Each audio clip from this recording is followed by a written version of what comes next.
Hi, it's Michael from Corona POS here to talk today about the big labor shortage that's been an ongoing issue for the past few months. Retailers across the country know how dire the labor shortage is at the moment. Job openings reached record levels in the spring of 2021, nearly eclipsing 10 million. And a whole lot of these jobs are in the service and retail sectors. In fact, 1.3 million of these were in the food service/accommodation industry and nearly 1 million in retail. Various factors have combined to create the massive labor shortage in the industry. COVID fears, expanded unemployment and underemployment benefits, wage increases across other industries, lack of childcare options, and just a general discontent with the state of wages. Workers are demanding more and doing so in record numbers, enough that they're starting to control the labor market more than they have in decades. Such a movement is long overdue, but what does it mean for retailers? And how can you put together and maintain a strong team? With the summer season being a slower one for most retailers, it's important to act now before the holiday season is upon us. First, let's discuss why there's a shortage in labor right now.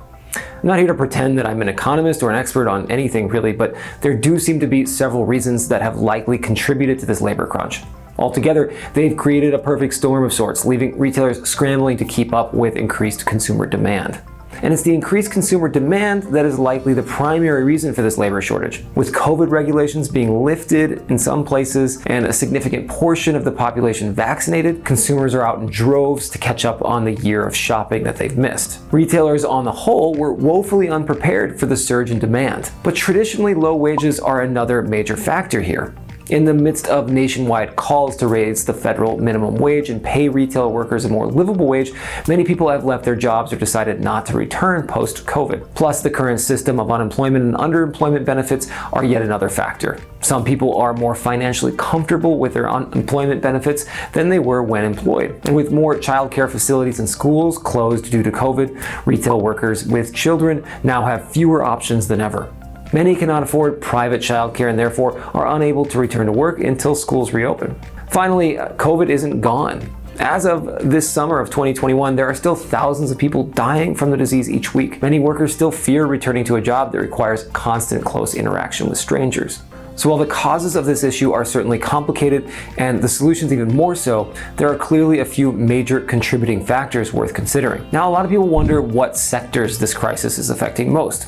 Job openings across most sectors have increased since the financial crisis of 2008. At the start of the pandemic, however, total job openings plummeted from about 7 million to less than 5 million. Since then, and especially since the release of the COVID vaccines, the number of job openings has soared to nearly 10 million. Many of these are in the service and retail sectors, as I mentioned earlier. The former because they're starting to rehire now that business has largely gone back to normal. The latter because consumers are out and about shopping like crazy again. April 2021 alone saw a rise of 1.7 million more job openings than any other high from this century. The labor shortage is nearly ubiquitous across all industries, but there are a few notable exceptions. Construction, for instance, is starting to level back to its pre-pandemic norms. This is encouraging since the industry was one of the first to be shut down at the beginning of the pandemic and one of the first to ramp back up once vaccines hit the market. Retailers are hopeful that their industry isn't far behind the trend of those that are quickly returning to normal, but that remains to be seen. So for now, how are retailers dealing with this? For many of you, there have been a lot of long and stressful days recently. The labor shortage has meant that small business owners themselves are picking up shifts and performing duties normally reserved for their employees. The consumer demand is simply increasing faster than retailers can hire. Some retailers are opting to wait it out, hoping that the end of long-term unemployment benefits and the increased distribution and administration of the vaccines will spell an end to the shortage. Still, many experts predict otherwise, and it seems overly optimistic to think that this problem will come to an end anytime soon. Others, though, are taking a more nuanced long-term approach, changing the way they do business. Success in business has long relied on resiliency and the ability to adapt. The situation should be no different. And while taking the waiting it out route might work in the end, it's better to take advantage of this strange time to try some new things. First, you could think about raising wages.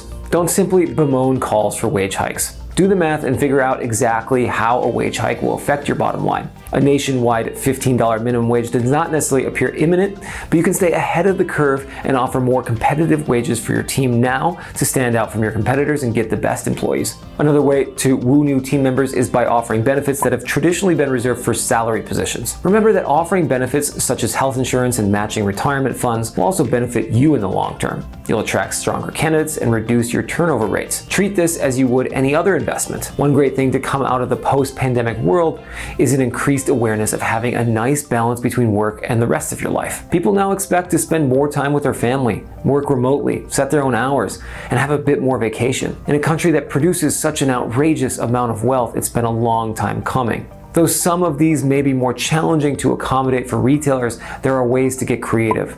Anyone in management or with administrative duties can likely work remotely. 4-day work weeks are suddenly trending, and paid time off is gaining traction among hourly workers too. Lastly, a lot of retailers have begun implementing bonuses at certain time-based benchmarks of employment. Again, this is something that a lot of salaried workers have long enjoyed by way of vested stock options, so the idea is hardly revolutionary. You could set up 3-month, 6-month, and 1-year bonuses to encourage employees to stick around and show them your appreciation. Okay, so overall, it's important not to simply follow any single narrative with this story. It's remarkably convoluted, and we still have years to wait to see how certain aspects play out. As an apt anecdote, take Target. They've completely avoided the entire labor shortage by investing more into their employees. Shortly after the pandemic began, they decided to raise their minimum wage to $15 an hour and offer all employees bonuses and more extensive benefits. Turning around and directly investing in their employees has proven to be remarkably successful. Think about how your store can adapt to the world of retail.